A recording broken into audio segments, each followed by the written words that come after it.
Good morning, students. Today we will discuss about success of planning.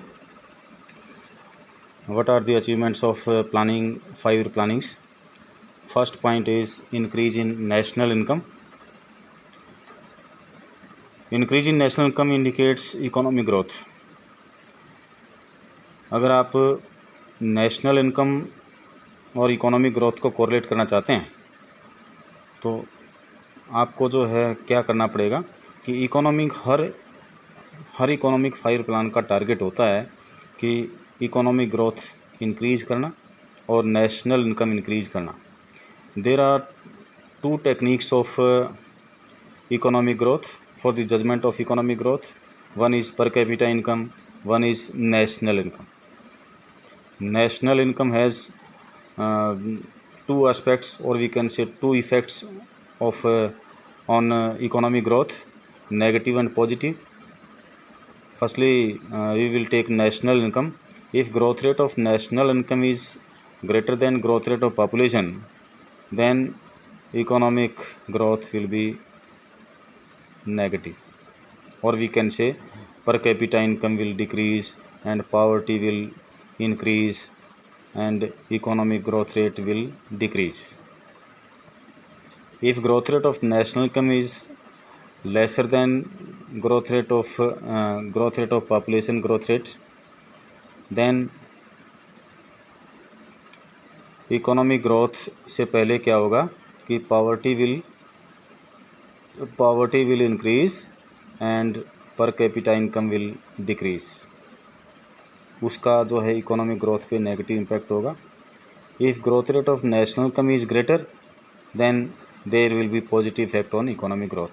First point इसमें क्या दे दिया कि during the planning period to planning national income of India increased at the rate of just 0.5%.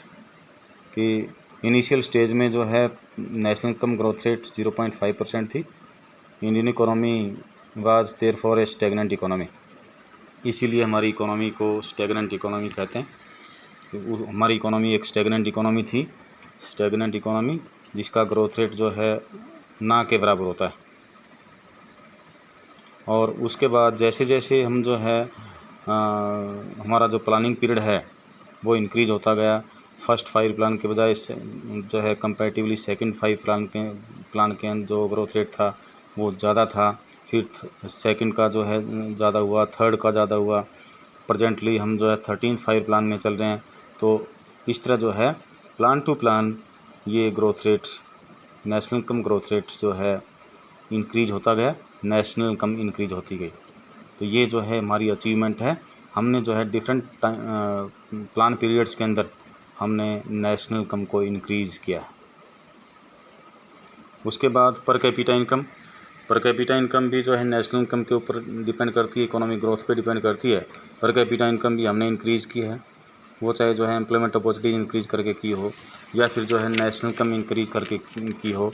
तो ये जो है हमने पर कैपिटा इनकम भी इंक्रीज़ की है. उसके बाद rise in savings and investments. जो सेविंग और इन्वेस्टमेंट का जो लेवल है वो भी इंक्रीज़ हुआ है. जब तक हमारे पास सरप्लस प्रोडक्शन नहीं होगी तब तक हम जो है सेविंग्स के बारे में नहीं सोच सकते हैं, इन्वेस्टमेंट के बारे में नहीं सोच सकते हैं. इन्वेस्टमेंट प्राइवेट और पब्लिक सेक्टर दोनों टाइप का इन्वेस्टमेंट होता है. जीडीपी का लेवल हमारा इंक्रीज़ हुआ, हम सेविंग की पोजीशन में आए और फिर जो है हमने इन्वेस्टमेंट का लेवल भी इंक्रीज़ किया.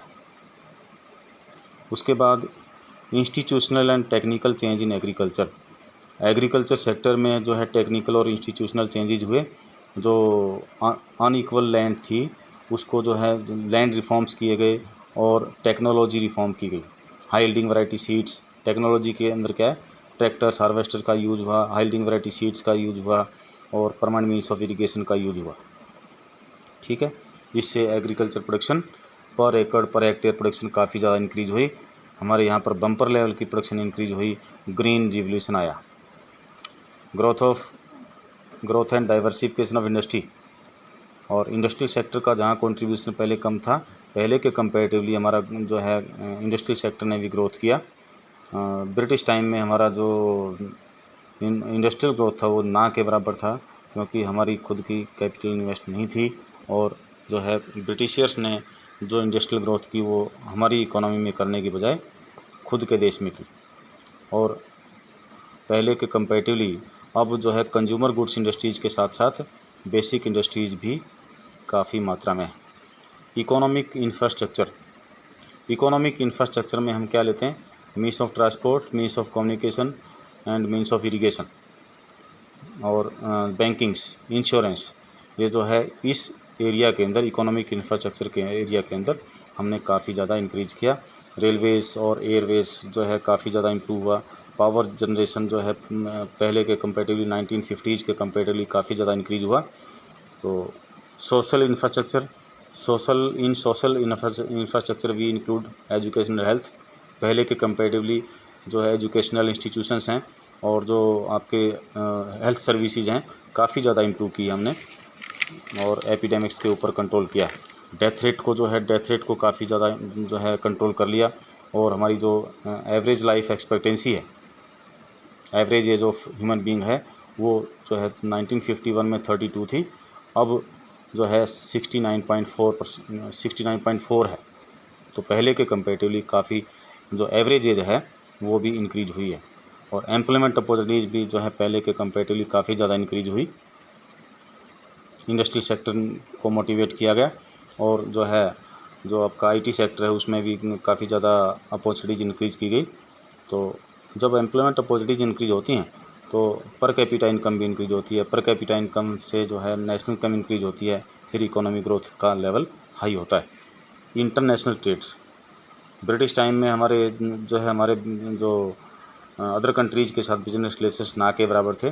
We were exporter of finished commodity, final commodity which were we were exporter of raw material, jute and cotton, which were raw material for British industries, and importer of final commodities.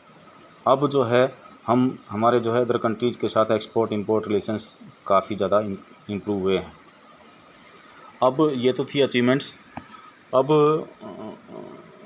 हमारी economic planning के failures क्या रहे हैं?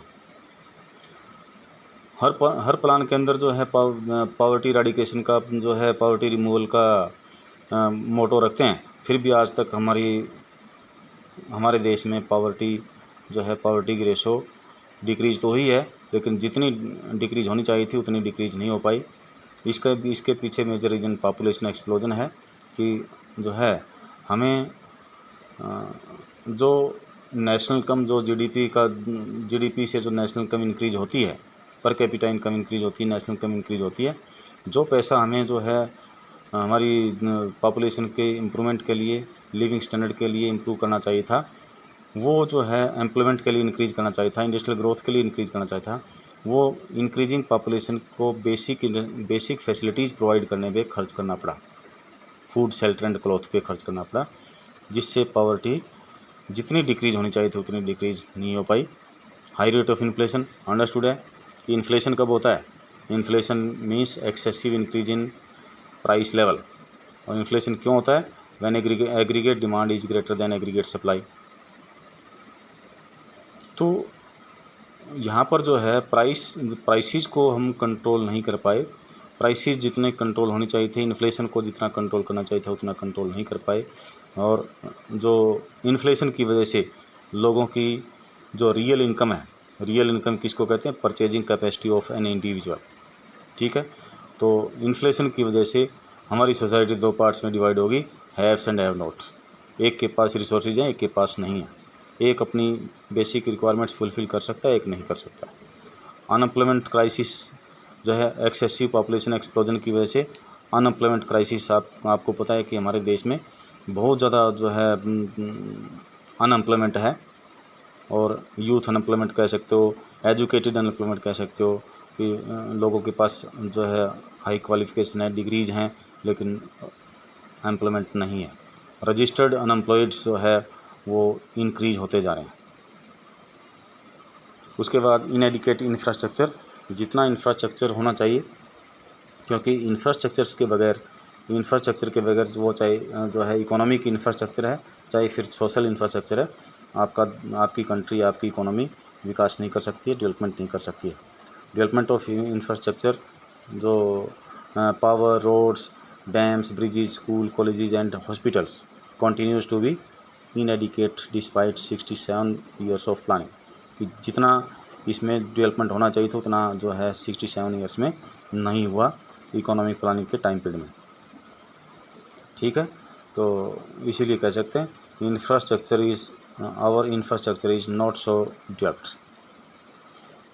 Skewed distribution, कि हमारे यहाँ पर total national income का, जीडीपी का, हम वैसे तो कहते हैं कि सरप्लस प्रोडक्शन है, लेकिन फिर भी हमारे यहाँ पर भूखमरी है। तो इसकी वजह क्या है? Unequal distribution. एक के पास बहुत ज़्यादा क्वांटिटी है, एक के पास 2 वक्त की खाने की रोटी नहीं है। सोशल, इसको कहते हैं social inequality, economic and social inequality. ठीक है, तो ये भी एक लैकिंग है प्लानिंग्स की। That's all for today, this chapter is completed.